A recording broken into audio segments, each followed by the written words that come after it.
Akkam nagaa fayyaa jirtu baga nagaa taatan baga fayyaa taatan baga jiraattan. An Dr. Nuruddin Lukeeti. Egaa har'a yeroo baatii Ramadaanaa yeroo sooma Ramadaanaa namni soomu tokko nyaata akkamii yoo nyaata irra filatamaadha. Nyaata akkamiitu fayyaa isaatiif gaarii ta'a. Akkasumallee nyaata akkamii dhiisuu qaba kan jedhu irratti asii kaasee dubbadha. Akkuma beekamu hordoftoota amantaa Islaamaa biratti baatii Ramadaanaa baatii kabajamaa fi baatii akkaan jaalatamaa ta'edha. Akkasumallee sooma Ramadaanaa soomuun hordoftoota utubaalee amantaa Islaamaa 5 keessaa tokko. Kanaaf hordoftoota Islaamaa umriin isaanii ga'ee fi haalli fayyaa qaamaa fi sammuu isaaniif eeyyameef sooma Ramadaanaa soomuun dirqama jechuudha. Akkuma nu cufti beeknutti soomni kun immoo kan soomamu subii otoo caarallaan aduun bahin dura wanni nyaatamu nyaatamee wanni dhugamu dhugamee achi booda guyyaa guutuu otoo wanti nyaatamu nyaatamiin otoo wanni dhugamu dhugamiin hanga galgala yeroon aduun seentutti eegamaa jecha. Kanaaf guyyaa irratti nyaanni nyaatamu wanti dhugamus hin dhugamu akkasumas wanni aarsamu illee yoo jiraate hin aarsamu jecha. Kanaaf akka waliigalaatitti yeroo baatii Ramadaanaa namni tokko haala nyaataa yookiin haala soorataa isaa akkam ta'uu qaba ka jedhu laalla dura. Qaamni keenya bishaan litrii 3 hanga 4 ta'u isa barbaachisa. Kana keessaa immoo inni kun litrii 3 hanga 4 kun immoo guyyaa tokko keessatti keessa barbaachisu jechuudha. Kana keessaa parsantii 40 kan ta'u nyaata nu nyaannu irraa argachuu danda'a jecha. Nyaatni nu nyaannu kan garagaraa of keessatti bishaan waan qabuuf isaan sanirraa parsantii 40 kan ta'u argachuu danda'a. Kanaaf guyyatti bishaan nama tokkoof barbaachisu litrii 2 hanga 2.5 gaha yookiin 2.5 ta'a jecha. Kanaaf bishaan litrii 2.5 ta'u fayyadamuun hedduu barbaachisaadha jecha. Keessattuu namoonni naannoo ho'aa fi akkasumallee namoonni naannoo gammoojjii jiraatan bishaan sirriitti dhuguu qabanii. Isaan haalli hojii isaaniillee ifa aduu fi ho'a aduutiif saaxilamaa ta'an bishaan otoo sirriitti dhuganii filatamaadha jecha. Litrii 2.5 kan ammoo yeroo tokko miti kan dhuganii yeroo aftiraan dhuganii akkasumallee jidduu aftiraatiif suhuuriillee bishaan dhugaatiin akkasitti bishaan litrii 2.5 ta'u namni tokko fayyadamuu qaba. Kan biraa immoo akkasumallee fuduraaf kuduraa bishaan baay'ee of keessaa qaban fakkeenyaaf kan akka habaabaa, timaatimii fi salaaxaa nyaachuun faayidaa qaba. Isaan kanneen irratti nyaachuun barbaachisaa jecha. Kan biraa immoo namni soomu tokko nyaata soogiddiitti baay'ate nyaata soogiddiitti heddummaate osoo nyaachuu baatee filatamaadha. Maaliifuu soogidda nyaata itti baay'ate nyaachuun dheebuu namatti kaasa akka namni dheebotu godha. Kanaaf nyaata soogiddiitti heddummaanne nyaachuu barbaachisaa. Nyaata keenya keessatti soogidda xiqqeessuu qabna jechaadha. Inni biraa immoo namni soomu nyaata garmalee mi'aawoo ta'an nyaata sukkaarri itti baay'atu mi'aan itti baay'atu osoo fudhachuu dhabee filatamaadha.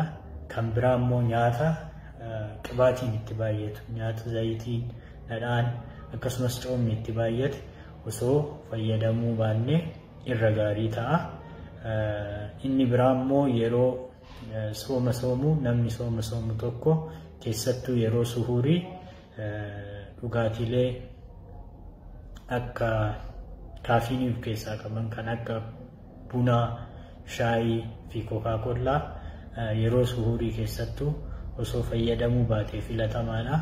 Sababni isaas dhugaatileen kunniin yoo dhugan bishaan qaama keessa jiru, dhangala'aa qaama keessa jiru kara fincaaniin akka bahu waan godhaniif, kanaaf inni kun immoo dhangala'aa qaama keessa jiru hir'isuudhaan dehydration yookaan hir'achuu dhangala'aa qaamaa fiduudhaan akka dheebuun namatti dhaga'amu, akkasumas illee bowwoon, xiyyeeffannoon fi miirri dadhabbii akka jiraatu gochuu waan danda'aniif isaan kana otoo keessattuu yeroo suhurii fayyadamuu baatanii gaariidha jecha buna, shaayii fi waan akka kookaa-kollaa kana. Kan biraa immoo yoo haalli hojii namaa eeyyame namni soomu tokko ifa aduutiif osoo saaxilamuu dhabatee fi iddoo gaaddisaa, iddoo qabbanaa turee gaariidha jecha. Kun akka waliigalaatitti namni soomu tokko qabxiilee asii olitti kaasee kan osoo godhe filatamaadha. Kan biraa immoo yeroo suhurii namni tokko nyaata akkamii otoo nyaatee filatamaadha kan jedhu yoo ilaalle, yeroo suhurii egaa namni nyaata ittiin sooma qabatu haguma humni isaa danda'een otoo gartuulee nyaataa garaagaraa keessa midhaan irraa, foon irraa, fuduraaf kuduraa irraa, akkasuma bu'aa aannanii fi aannan irraa, killee irraa walitti makee waan muraasa fayyadamee tokkoffaa anniisaa guyyaa isa barbaachisu argachuu danda'a. Lammata immoo bu'aa soorataa mineraalota jechuun albuudotaa fi vaayitaaminoota qaamaaf barbaachisan kan garaagaraa argachuuf isa gargaara jecha. Kanaaf nyaata kanniin irraa, gartuu nyaataa kanniin irraa walitti makee yoo fayyadame gaariidha. Akkuma amma dura jenne san yeroo suhurii illee namni tokko nyaata sookiin itti baay'ate nyaachuu hin qabu, nyaata garmalee mi'aawaan fudhachuu hin qabu, nyaata zayitiin dhadhaan itti baay'ate itti baay'isuu hin qabu. Deebi'ee bishaan immoo gahaa bishaan sirriitti dhuguu isa barbaachisa. Yoo argate immoo fuduraaf kuduraa bishaan of keessaa qaban kan jenne kan akka habaabaa fa'aallee yoo fayyadame gaarii ta'a jecha. Yeroo afxiraa immoo yeroo sooma lulluuqannu namni tokko nyaata akkamii yoo nyaate filatamaadha kan jedhu yoo ilaalle, egaa yeroo afxiraa timirri filatamaadha. Tokkoffaa timirri of keessaa wanna anniisaa namaa kennu sukkaara qabaa jechaadha. Sukkaara uumamaa qabaa. Inni kuni anniisaa kennuuf gaariidha jechaadha. Kan biraa immoo timirri albuuda garaagaraa of keessaa qaba kan akka ayiranii, koopparii, maagniziyeemii, pootaasheemii waan qabuuf isaan kunniin illee hojii qaamaa garaagaraatiif barbaachisoodha. Kanaaf timiraan lulluuqachuun gaariidha jecha. Dabalataan immoo timirri gogiinsa garaallee hambisuuf yookaan hir'isuuf faayidaa qaba. Deebi'ee garaachi soomaan oole, garaachi garaa duwwaa oole yoo timira argate akka daafiinsaaf bullaa'insa nyaataatiif of qopheessu timirriin gargaara. Kanaaf timiraan lulluuqachuun filatamaadha jechuudha. Kan biraa immoo yeroo lulluuqqii cuunfaa fuduraaf kuduraa, cuunfaalee garaagaraa kan maangoo ta'ee, kan muuzii illee cuunfaa garaagaraa kan avokaadoos ta'ee fayyadamuun faayidaa guddaa qaba. Kan biraa wanni yeroo afxiraa filatamu inni tokko shoorbaadha jechaadha. Shoorbaan kuni kan midhaaniis ta'uu danda'a. Akkasumallee shoorbaa fuduraaf kuduraa ta'uu danda'a.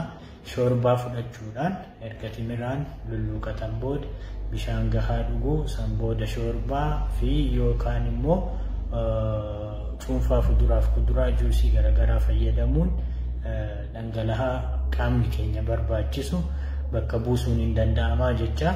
San booda nyaanni afxira irratti nyaatamu aadaa naannoo garaagaraa irratti hundaa'ee garaagara ta'uu danda'a.